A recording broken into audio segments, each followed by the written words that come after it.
Start the recording. So hi everyone, welcome to this Data Ninja talk.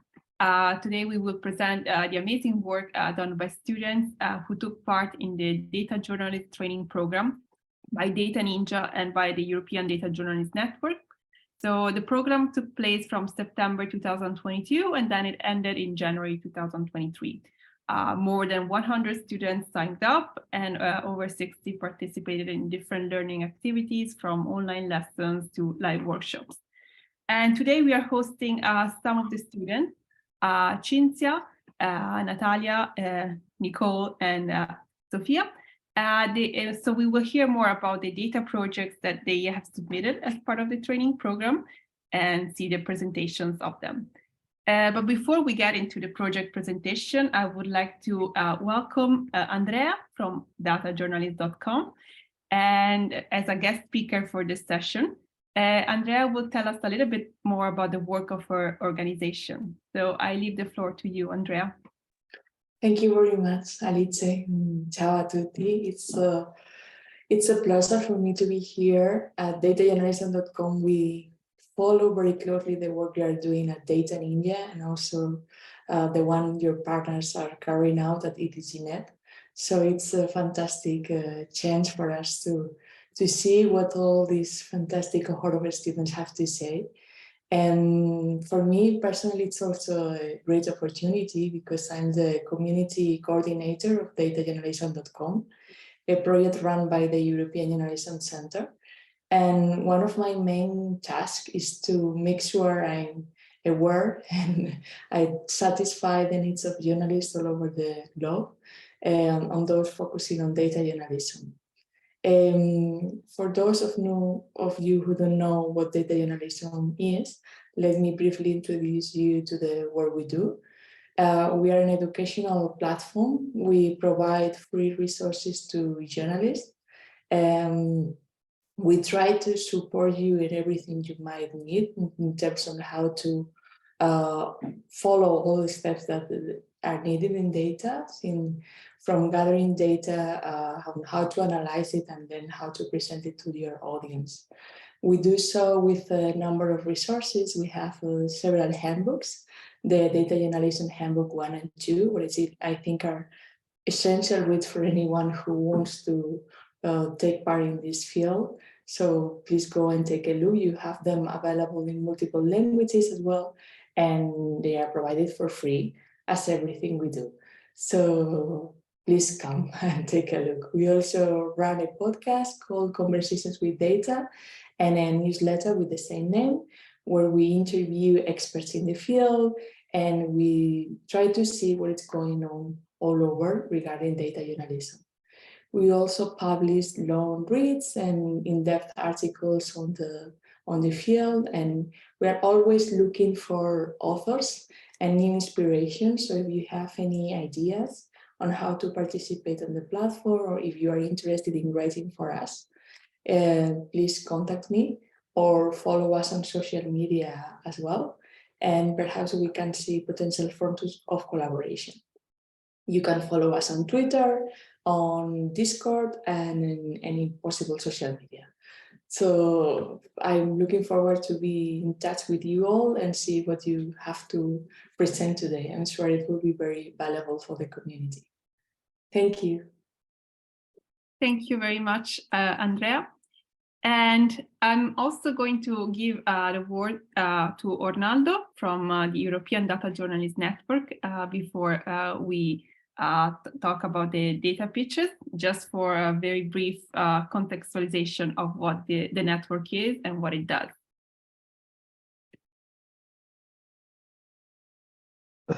Hi, thank you, Alice. I cannot activate my video, but I guess it's all right. Thank you for inviting us. So at the European Data Journalist Network, we are a project funded by the European Union.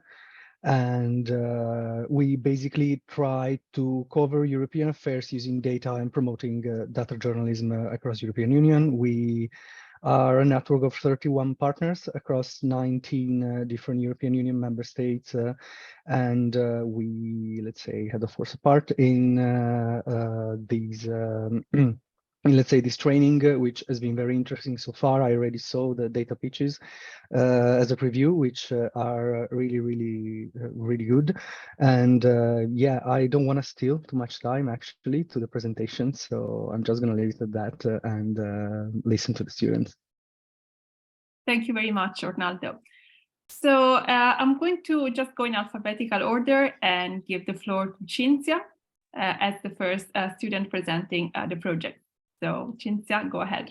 Okay. All right. So hello everyone, my name is Cinzia Bongino.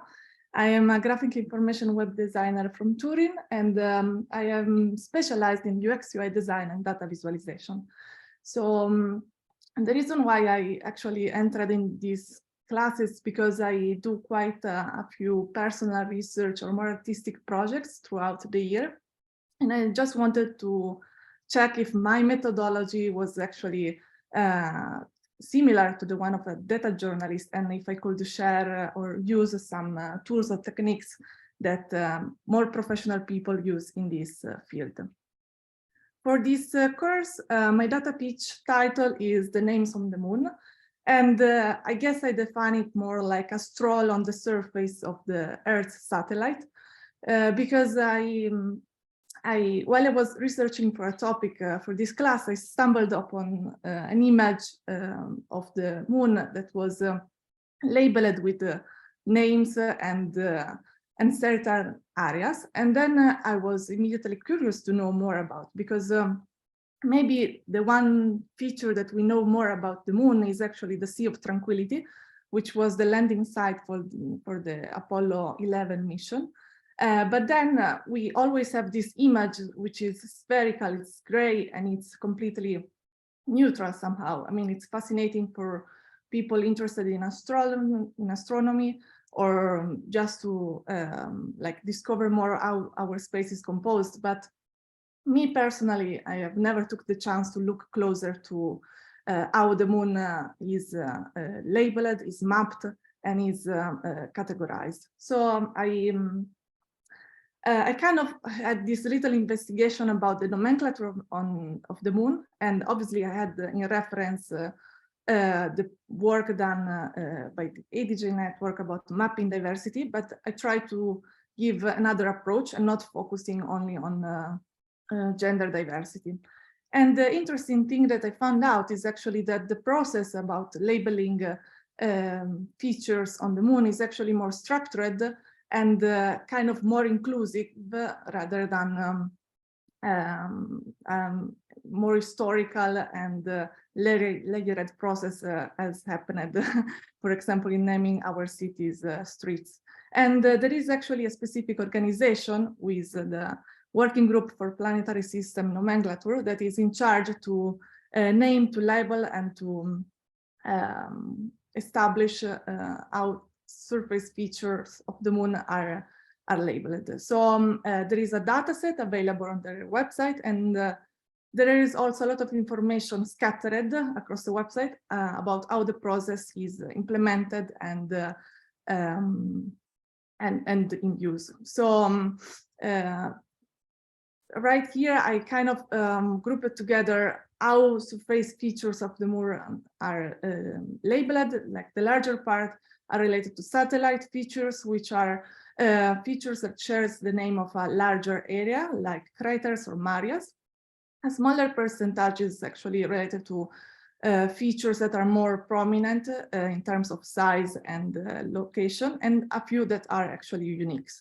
My intervention was actually more related on how the names are organized, and I kind of created these subgroups that I call the proper nouns, people, places, or astronaut-named features, which was my way to navigate this very large list of data and information. And the other interesting thing that I found out is that these names are also trying to represent not only nations of Earth, but also past cultures and ethnicities. So here are two infographics that I have realized. One is a very large one, bubble packet circle chart that kind of recreate the shape of the moon through the different features, surface features, size, ethnicities, and categorical value that I have applied. And the other one instead focuses more on the profession that these people names have done like in their lives. So if we have a look at the names that are featured, we can discover more about the story and the work of astronomers, physicists, mathematicians, and so on. And I'm done because we have 5 minutes to present. And obviously, these are just 2 pieces of my work, but I kind of also made a longer presentation that obviously I'm not going to share today, but I hope to publish later on through my channels, in which is a little bit more interactive and collects also some images and other graphics. Okay, finish, sorry. Thank you, Cinzia. It was really an amazing work. And you can share the link in the chat here if yes. you want. I Okay, think thank you. all should be able to see it because it's definitely interesting. And we will also share it on our social media channels. So also if you follow us, Twitter, Instagram, the usual, you will see all the links and detailed images of these works. Okay, so now I wanted to present the work of Natalia, who might have some problem sharing the screen. So I'm going to share it for her. So give me a moment that I pull up her presentation. There we go. Now you only see my PDF, right? Okay, so Natalia, feel free to start and let me know when I should change the slides.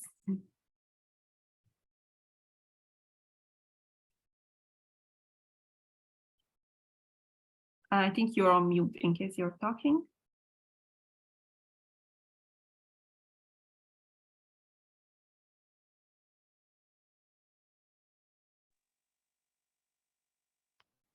Hi. Yes, now we hear you. Oh, perfect. Yeah, I was wondering what's happening with my video and audio as well. So yeah, my name is Natalia and I'm an investigative journalist. Primarily, I'm interested in human rights, and I studied in the University of Gothenburg in Sweden, which came kind of an inspiration for my project during Dataninja. And now you can probably switch, yes, to the data page itself.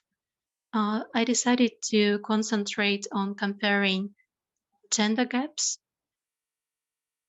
primarily in unemployment area in Sweden and in Denmark.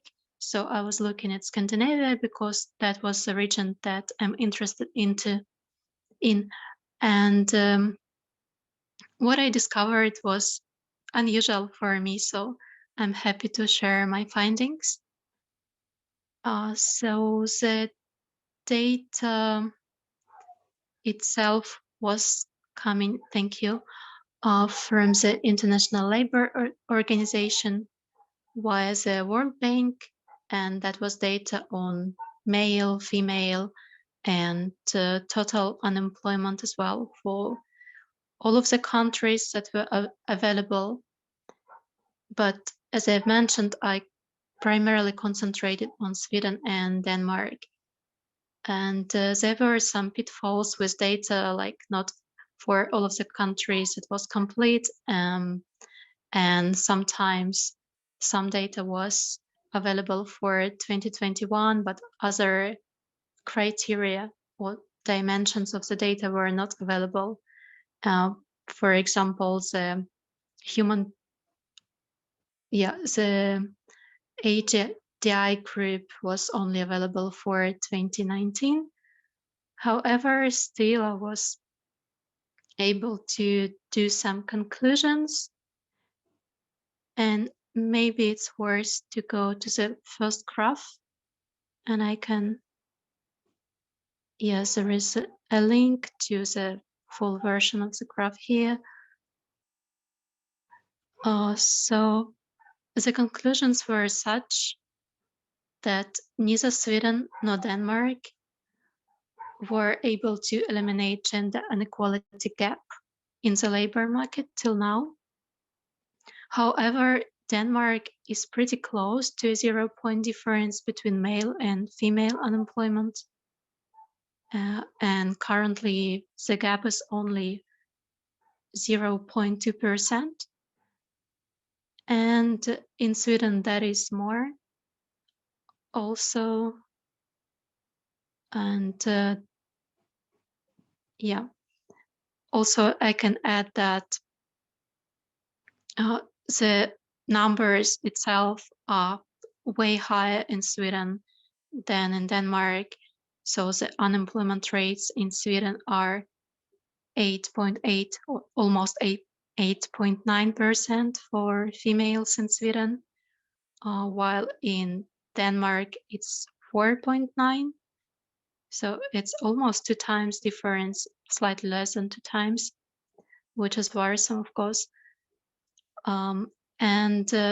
Yeah, the second slide gives us some idea of how this data is relevant in whole Europe and also Central Asia. So if you compare it to the regional data, then you can see that the average unemployment in Denmark is within the regional data. However, in Sweden last years after 2019, so I think that might be connected to the COVID, but maybe not.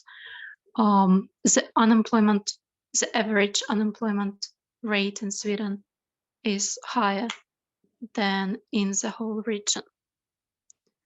So these are my results. And yes, I was very happy to work with Excel during this work. Thank you, Natalia.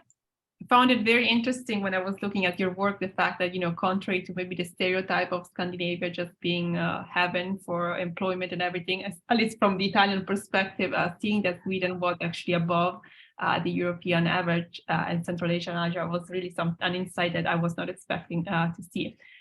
So thank you for that. Thank you. Okay, so now I would leave the floor to Nicole. Let me know if you also need me to share the slide for you.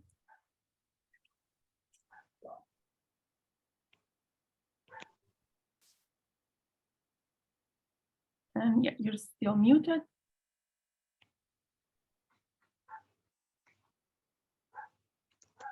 I'm actually seeing, yeah, maybe the video was blocked or something.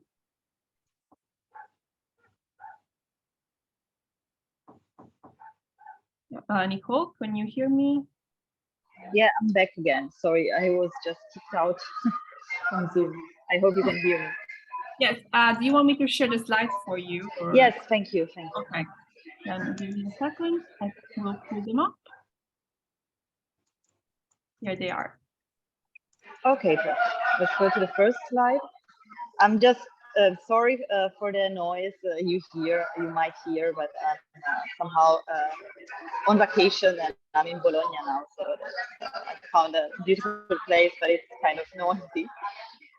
So about myself, I'm a postdoctoral researcher at the University of Mainz in Germany, and I'm working in a project which is called DC Hub, a Hub for Digital Cinema Studies, where we are trying to implement digital methods in the study of cinema historiography.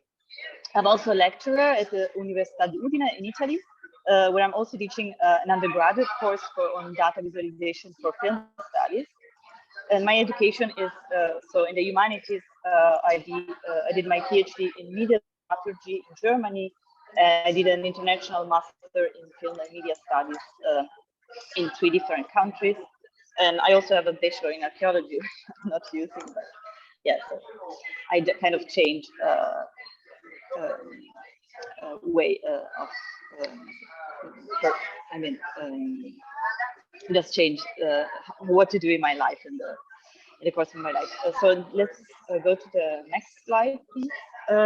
So my data pitch is, of course, in cinema, and the question was, is cinema dead? And then I added this after COVID because I chose to focus on also on the pandemic impact on cinemas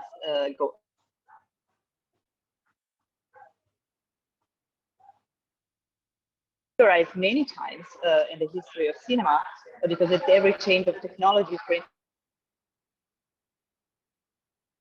people in the industry started saying, okay, this is not the kind of same cinema will be dead.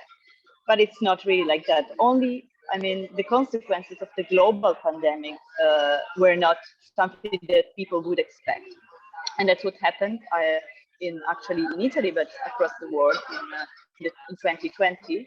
In Italy, theaters shut down. What I'm focusing on are data from Anica, and I will try to reply to this question.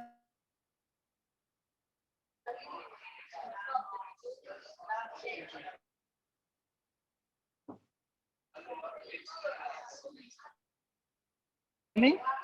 Sorry, Nicole, you're stuck.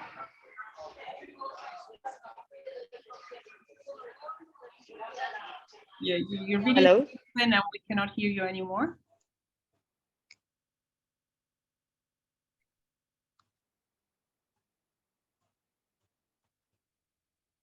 Okay, let's wait a few seconds, see. Maybe now we hear you. I'm sorry. Where I left? So you were on about the data from Anica. To Anica, okay. Can we go a little bit up on the slide? So, I mean, my data are on the box office gross revenues from years 2015 to years 2022. And then we also have data on viewers attendance. Is the next slide. So data on viewers present, again, for years 2015 until 2022. And also I calculated the percentage of variation between these years, and I compare the variation between 2022 to 2019. The data from Anica, which is the National Association on Cinema Industries in Italy, those are updated constantly, but the problem is that if you are not in the industry, you are not actually, you can get the data just as easily. So I just took the data manually from the PDF that they are sharing, because each year they are making a report. Next slide, please. So this is the first visualization I did.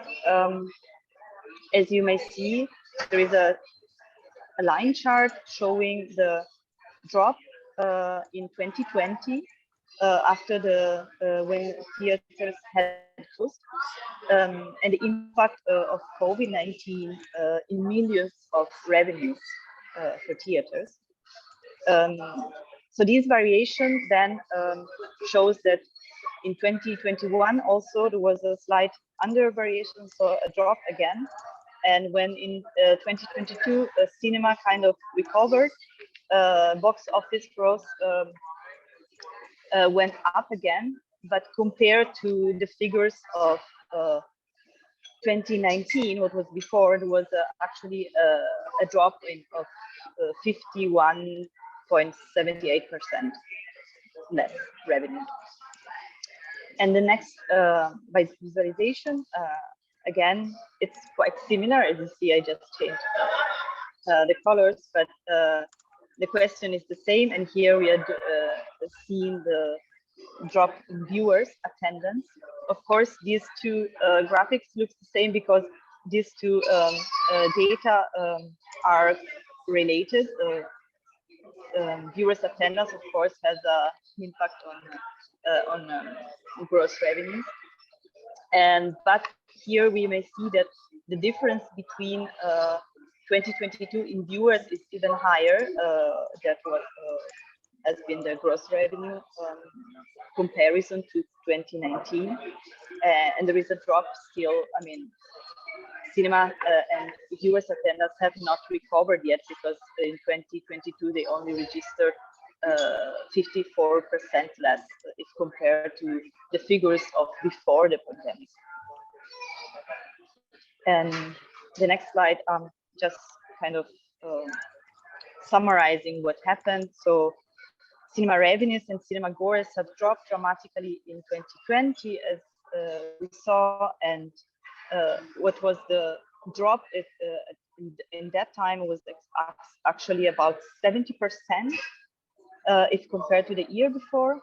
In 2022, box office revenues and viewers compared to 2021, the year before, went up of 80%, but this doesn't mean they recovered, as what this graphic showed is actually that they registered like 0.5% less box office revenues and viewers attendance to the before the pandemic. Just to close up, I mean, these figures are actually telling us what the pandemic impact was on cinema theaters, but that doesn't mean cinema is dead yet, because we also might go further and also look at other viewing practices, because we know like streaming practices also went up during the pandemic. So we might ask ourselves, okay, what if these kind of data on cinema theaters are still enough to do such a analysis and to respond to this question. So thank you for listening. Thank you, Nicole.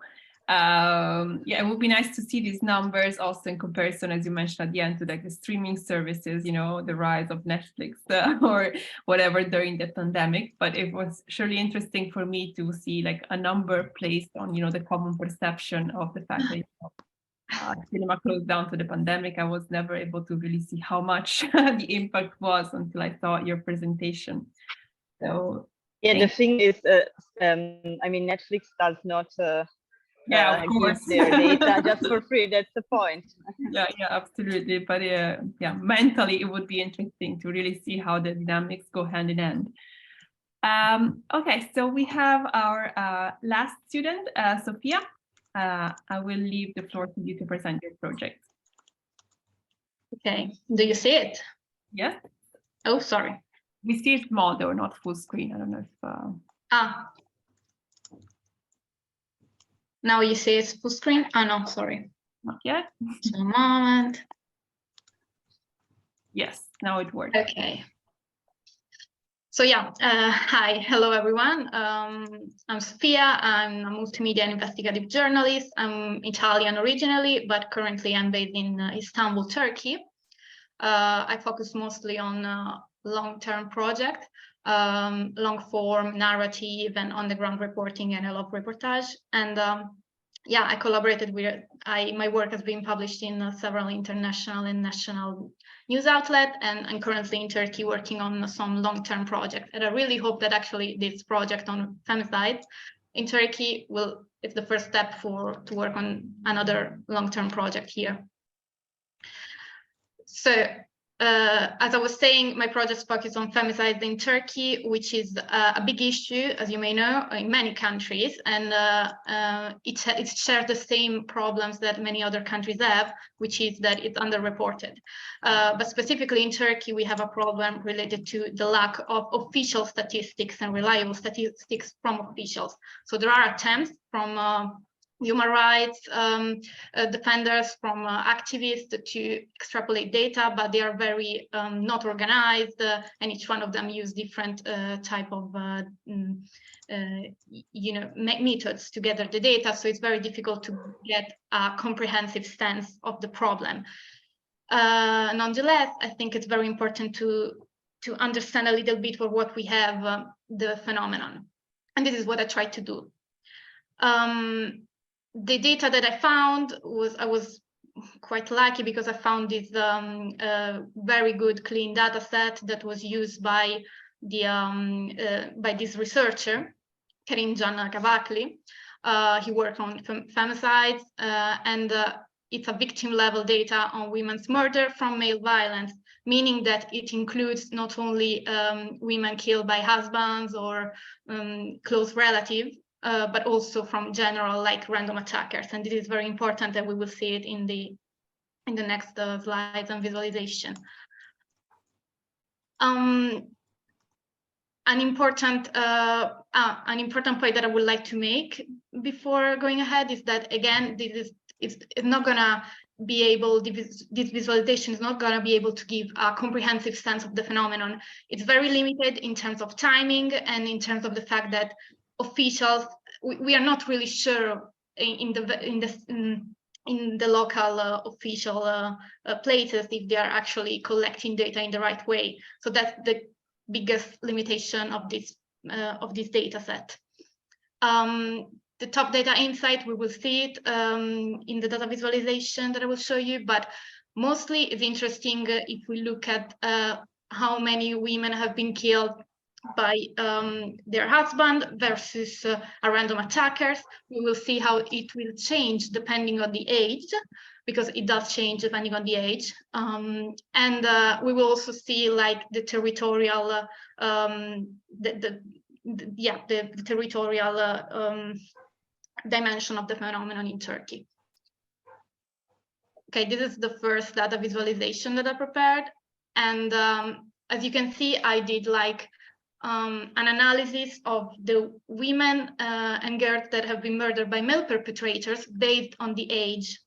Okay, I actually created the age, I divided the age group because the data set wasn't divided by age group.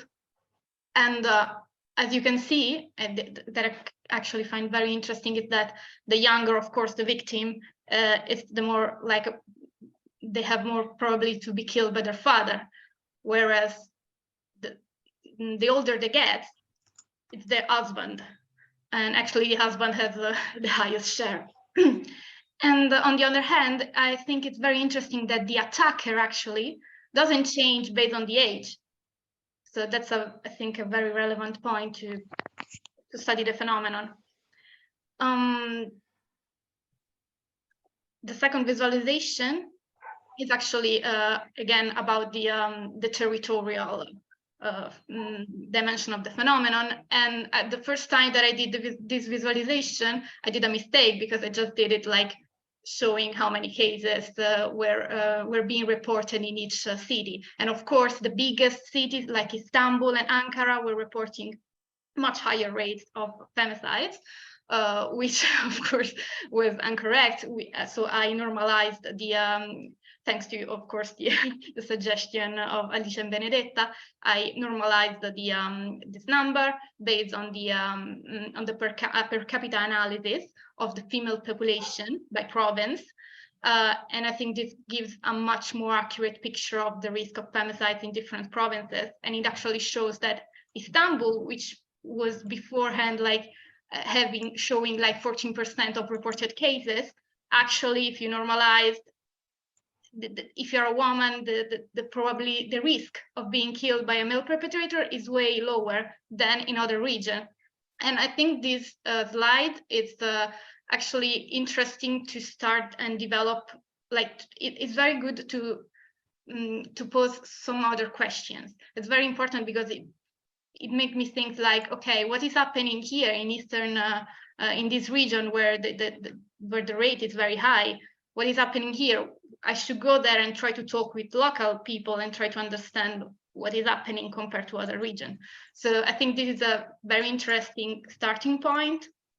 And actually, my idea would be to start from this and then keep develop another project also with on-the-ground reporting. And also I would like to investigate women's murder that are being disguised as suicide in Turkey, which is a phenomenon actually.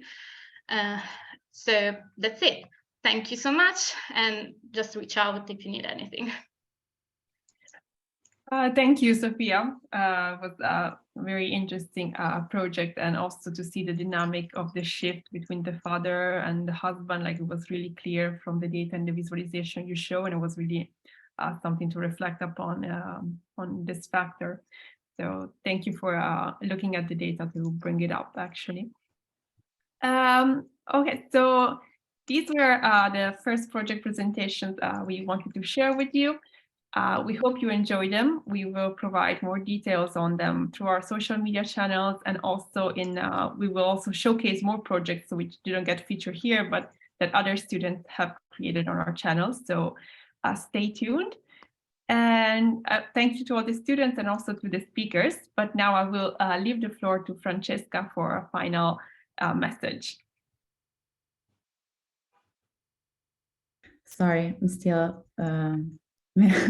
Well, thank you so much. It was all great works, and we were proud of that. And just quick information, we're about to launch the 4th edition of European Data Journalism Training Program that we're organizing with European Data Journalism Network, which is a total free and complete courses about data journalism program. So just to be sure to subscribe to the waiting list if you're interested to join, or just look at our social channels to be sure not missing any follow-up. Thank you so much, and you will receive the recording of this event by your email. Thank you. Thank you, everyone. Bye-bye. Bye, thank you. Bye, thank you.